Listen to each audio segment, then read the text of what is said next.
ᱫᱤᱠᱩᱣᱟᱜ ᱫᱩᱨᱜᱟ ᱯᱩᱡᱟ ᱯᱟᱨᱚᱢ ᱟᱠᱟᱱᱟ ᱟᱨ ᱱᱚᱣᱟ ᱚᱠᱛᱚ ᱨᱮᱜᱮ ᱥᱟᱱᱛᱟᱲ ᱠᱚᱣᱟᱜ ᱫᱟᱸᱥᱟᱭ ᱯᱚᱨᱚᱵᱽ ᱦᱚᱸ ᱦᱩᱭᱩᱜᱼᱟ। ᱱᱚᱣᱟ ᱯᱚᱨᱚᱵᱽ ᱛᱟᱞᱟ ᱨᱮᱜᱮ ᱥᱟᱱᱛᱟᱲ ᱟᱯᱱᱟᱨᱟᱜ ᱱᱟᱜᱟᱢ ᱠᱚ ᱛᱩᱞ ᱨᱟᱠᱟᱵᱟ। ᱚᱱᱠᱟᱜᱮ ᱥᱚᱢᱟᱡᱽ ᱥᱩᱥᱟᱹᱨᱤᱭᱟᱹ ᱯᱨᱚᱫᱷᱟᱱ ᱢᱩᱨᱢᱩ ᱥᱟᱞᱟᱜ ᱴᱨᱟᱭᱤᱵ ᱴᱤᱭᱩᱣᱟᱜ ᱥᱟᱢᱟᱝ ᱫᱟᱯᱨᱟᱢ ᱦᱩᱭ ᱞᱮᱱᱟ। ᱧᱮᱞᱟᱵᱚᱱ ᱢᱤᱫ ঝলক।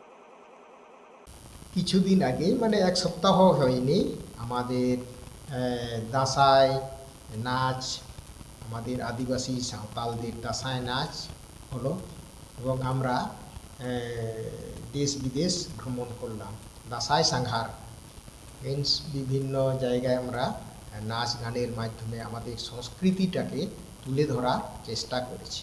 তো এখানে এইরকমই একটা আমাদের দাঁসাই নাচের মাধ্যমে আছে আমাদের যে সংস্কৃতি বা আমাদের আমরা আদিবাসীরা যে লোকে বলে না এই ভারতবর্ষে আগে এই আদিবাসী গোষ্ঠী লোকজনেই আগে এসেছিল, তার আগে আমরা কোথায় ছিলাম এই গানের মাধ্যমেই এটা আমরা জেনে যাব। গানটা এরকম।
গানটা এই গানের মাধ্যমে গিরুনই অর্থাৎ বাংলাতে আমরা বলছি লোহিত সাগর, এই লোহিত সাগরের আশেপাশে অর্থাৎ এই লোহিত সাগরের চতুষ্কোণে আমাদের সাঁওতাল আদিবাসীরা ওখানে বসবাস করেছিল আর ওখানে বসবাস করেছিল যার ফলে এই লোহিত সাগরের প্রকৃতি ওরা জেনেছিল আমাদের পূর্বপুরুষরা।